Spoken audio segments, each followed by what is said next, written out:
بسم اللہ الرحمن الرحیم۔ آج میں آپ کو اس ویڈیو میں مولانا رومی کا ایک قصہ بیان کرتی چلوں۔ ایک آدمی جنگل و بیابان میں پیدل سفر کر رہا تھا۔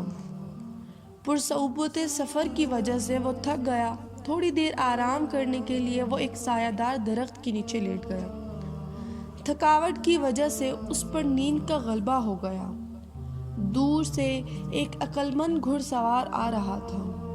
کچھ فاصلے پر اس گھڑ سوار کی نظر اس سوئے ہوئے آدمی پر پڑی جس کے چہرے پر ایک سیاہ سانپ بیٹھا ہوا تھا۔ سوئے ہوئے آدمی کو اس سانپ سے بچانے کی خاطر وہ گھوڑے سے نیچے اترنے ہی والا تھا کہ وہ سیاہ سانپ اس سوئے ہوئے آدمی کے منہ میں داخل ہو کر اس کے پیٹ میں چلا گیا۔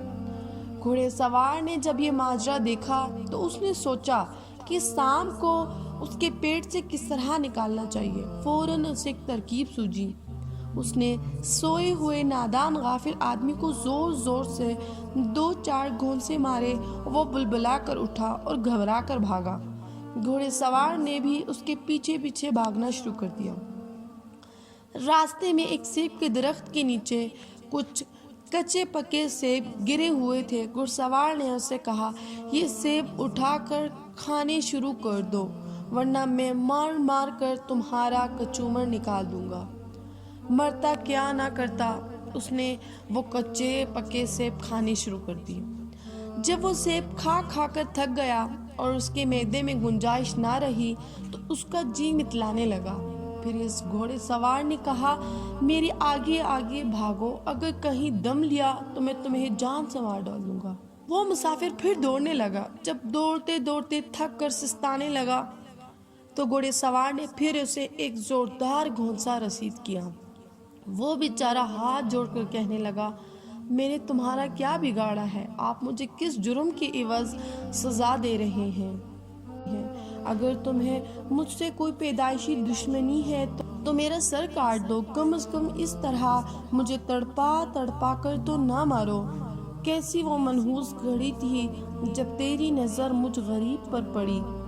اے اللہ کے بندے، نہ میں نے کسی کی امانت میں خیانت کی ہے اور نہ ہی میری اور کوئی تقصیر ہے جو تم مجھے اس طرح ستا رہے ہو۔ دیکھنے میں تو تم مسلمان نظر آ رہے ہو، لیکن ایسا بیجا ظلم تو کوئی کافر بھی نہیں کرتا۔ گھوڑے سوار نے کہا، اگر تو جان کی امان چاہتا ہے تو ناک کی سیدھ میں بھاگ، تھوڑی دیر بعد تمہیں خود پتہ چل جائے گا۔ وہ روتا، آہوزاری کرتا اور اسے بددعائیں دیتا اور پھر بھاگنے لگا۔ سیبوں سے معدہ پر تھا، اس طرح بھاگنے سے اس کا دل متلانے لگا اور بھاگتے ہوئے منہ کے بل گر پڑا اور کہہ پر کہہ کرنے لگا۔ آنن فانن سارا کھایا پیا باہر آ گیا۔ اسی سے وہ سیاہ چھوٹا سا سانپ بھی اس کے پیٹ سے نکل آیا۔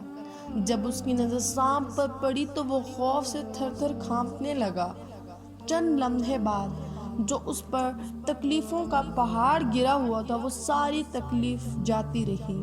پھر وہ بے اختیار اس عقلمند گھوڑے سوار کے قدموں میں گر پڑا اور گڑ گڑا کر اپنے کہے سہنے کی معافی مانگنے لگا کہ تو میرے لیے رحمت کا فرشتہ۔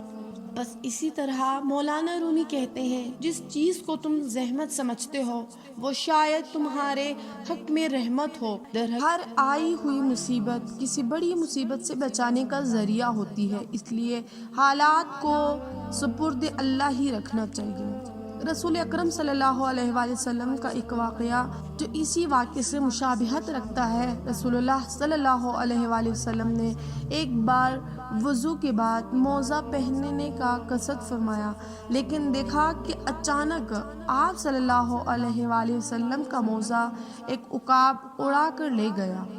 آپ صلی اللہ علیہ وآلہ وسلم نے ماجرا دیکھ کر حیران ہوئے۔ تھوڑے ہی وقفے کے بعد آپ صلی اللہ علیہ وآلہ وسلم نے دیکھا کہ عقاب نے موزے کا منہ زمین کی طرف کیا جس سے ایک سیاہ سانپ گرا۔ اس عمل کے بعد عقاب نے موزہ رسول اللہ صلی اللہ علیہ وآلہ وسلم کی خدمت میں پیش کر کے عرض کیا، یا رسول اللہ، میں نے اسی ضرورت سے گستاخی کی تھی۔ اس کے اندر سام گھسا ہوا تھا۔ مجھے حق تعالیٰ نے آپ کی حفاظت پر مامور فرمایا، ورنہ میری کیا مجال تھی کہ آپ صلی اللہ علیہ وآلہ وسلم کے حضور ایسی بے ادبی کرتا۔ تب حضرت محمد صلی اللہ علیہ وآلہ وسلم نے فرمایا کہ ہم نے جس حادثے کو باعث صدمہ سمجھا وہ دراصل وفا اور باعث رحمت تھا۔